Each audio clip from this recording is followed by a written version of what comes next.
നമസ്കാരം. തമിഴ്നാട് നിയമസഭാ തെരഞ്ഞെടുപ്പിലെ അപ്രതീക്ഷിത തിരിച്ചടിക്ക് പിന്നാലെ പ്രതികരണവുമായി എം.കെ. സ്റ്റാലിൻ. ഗവർണർക്ക് രാജിക്കത്ത് കൈമാറിയ ശേഷം എക്സിലൂടെയാണ് അദ്ദേഹം അണികളെ അഭിസംബോധന ചെയ്തത്. DMK 6 തവണ അധികാരത്തിലിരുന്ന പാർട്ടിയാണെന്നും രാഷ്ട്രീയത്തിലെ വിജയപരാജയങ്ങൾ പുതിയതല്ലെന്നും അദ്ദേഹം ഓർമ്മിപ്പിച്ചു.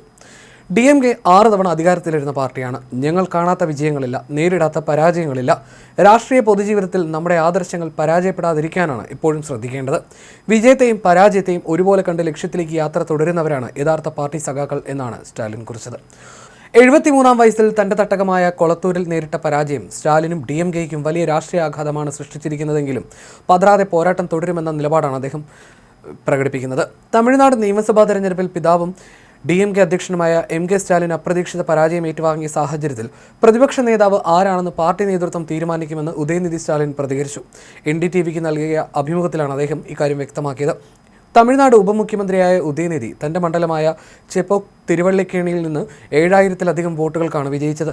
തിങ്കളാഴ്ച വോട്ടെണ്ണലിന്റെ ആദ്യഘട്ടങ്ങളിൽ പിന്നിലായിരുന്നെങ്കിലും പിന്നീട് അദ്ദേഹം ലീഡ് തിരിച്ചുപിടിക്കുകയായിരുന്നു. എന്നാൽ തന്റെ കോട്ടയായ കൊളത്തൂരിൽ TVK സ്ഥാനാർത്ഥി VS ബാബുവിനോട് പരാജയപ്പെട്ടതോടെ സ്റ്റാലിന്റെ 35 വർഷത്തെ രാഷ്ട്രീയ ചരിത്രത്തിലെ ആദ്യ തെരഞ്ഞെടുപ്പ് തോൽവിയായി ഇത് മാറി. പ്രതിപക്ഷ നേതാവാകാൻ ആഗ്രഹിക്കുന്നുണ്ടോ എന്ന ചോദ്യത്തിന് ഉദയനിധി സ്റ്റാലിൻ പ്രതികരിച്ചത് ഇങ്ങനെയാണ്: ആ തീരുമാനമെടുക്കാൻ എനിക്ക് കഴിയില്ല. ഞങ്ങളുടെ പാർട്ടിയിൽ വിജയിച്ചവരും മുതിർന്ന MLA-മാരായ നിരവധി നേതാക്കളുമുണ്ട്. എൻ്റെ നേതാവ് എന്തു പറയുന്നോ അത് ഞാൻ അനുസരിക്കും എന്നായിരുന്നു ഉദയനിധിയുടെ മറുപടി. DMK മുൻ അധ്യക്ഷൻ M. കരുണാനിധിയുടെ ചെറുമകൻ കൂടിയായ ഈ 49-കാരനോട് ഇനി യുവ നേതാക്കൾ മുന്നോട്ട് വന്ന് പാർട്ടിയെ നയിക്കണോ എന്ന് ചോദിച്ചപ്പോൾ തീർച്ചയായും എന്ന് അദ്ദേഹം പ്രതികരിച്ചു.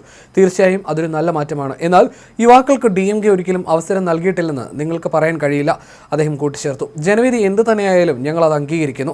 വിജയിച്ചവർ ആരായാലും ഞങ്ങൾ ജനങ്ങൾക്ക് വേണ്ടി പ്രവർത്തിക്കും എന്ന് അദ്ദേഹം പറഞ്ഞു. 2026-ലെ തമിഴ്നാട് നിയമസഭാ തെരഞ്ഞെടുപ്പിൽ നടനും രാഷ്ട്രീയ നേതാവുമായ വിജയുടെ തമിഴക വെട്രിക്കഴകം DMK തൂത്തുവാരിയതിന് പിന്നാലെയായിരുന്നു ഉദയനിധിയുടെ ഈ പ്രതികരണം. ആദ്യമായി തെരഞ്ഞെടുപ്പിന് നേരിട്ട വിജയുടെ പാർട്ടി സംസ്ഥാനത്തെ 234 സീറ്റുകളിൽ 108 എണ്ണത്തിലും വിജയിച്ച് ഏവരെയും അത്ഭുതപ്പെടുത്തി. ഇതോടെ തമിഴ്നാട്ടിലെ ഏറ്റവും വലിയ ഒറ്റകക്ഷിയായി TVK മാറി.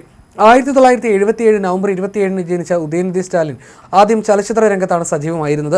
നിർമ്മാതാവായും വിതരണക്കാരനായും പ്രവർത്തിച്ച അദ്ദേഹം പിന്നീട് നടനായും പേരെടുത്തു. 2016-ൽ DMKയുടെ മുഖപത്രമായ മുരശലിയുടെ ചുമതല ഏറ്റെടുത്തു. 2019-ൽ രാഷ്ട്രീയ ജീവിതത്തിലെ നിർണായക വഴിത്തിരിവ് സംഭവിച്ചു. DMK യുവജന വിഭാഗം സെക്രട്ടറിയായി അദ്ദേഹം നിയമിതനായി. 2 വർഷത്തിനു ശേഷം തമിഴ്നാട് നിയമസഭാ തെരഞ്ഞെടുപ്പിന് മുന്നോടിയായി അദ്ദേഹം നടത്തിയ ഒറ്റ ഇഷ്ടിക പ്രചാരണം വലിയ ശ്രദ്ധ പിടിച്ചുപറ്റി. 2015-2016 കേന്ദ്ര ബജറ്റിൽ പ്രഖ്യാപിച്ചിട്ടും BJP നേതൃത്വം നൽകുന്ന കേന്ദ്ര സർക്കാർ മധുര എയിംസ് പദ്ധതി തടഞ്ഞതിനെ പരിഹസിച്ചുകൊണ്ടായിരുന്നു ഈ പ്രചാരണം. അതേ വർഷം തന്നെ കുടുംബത്തിന്റെ ഉറച്ച മണ്ഡലമായ ചെപ്പോക്ക് തിരുവള്ളിക്കേണിയിൽ നിന്ന് വിജയിച്ച് അദ്ദേഹം തന്റെ ആദ്യ നിയമസഭാ പ്രവേശനം നടത്തി. തുടർന്ന് 2022-ൽ കായിക യുവജനക്ഷേമ മന്ത്രിയായി അദ്ദേഹം ചുമതലയേറ്റു. 2023-ൽ സനാതനധർമ്മം നിർമ്മാർജ്ജനം ചെയ്യണമെന്ന അദ്ദേഹത്തിന്റെ പരാമർശം വലിയ വിവാദങ്ങൾക്ക് വഴിതെളിച്ചു. ഇത് BJPയുടെയും തീവ്ര ഹിന്ദു സംഘടനകളുടെയും കടുത്ത പ്രതിഷേധത്തിന് കാരണമായി. പിന്നീട് 2024-ൽ അദ്ദേഹത്തെ തമിഴ്നാട് ഉപമുഖ്യമന്ത്രിയായി നിയമിക്കുകയായിരുന്നു.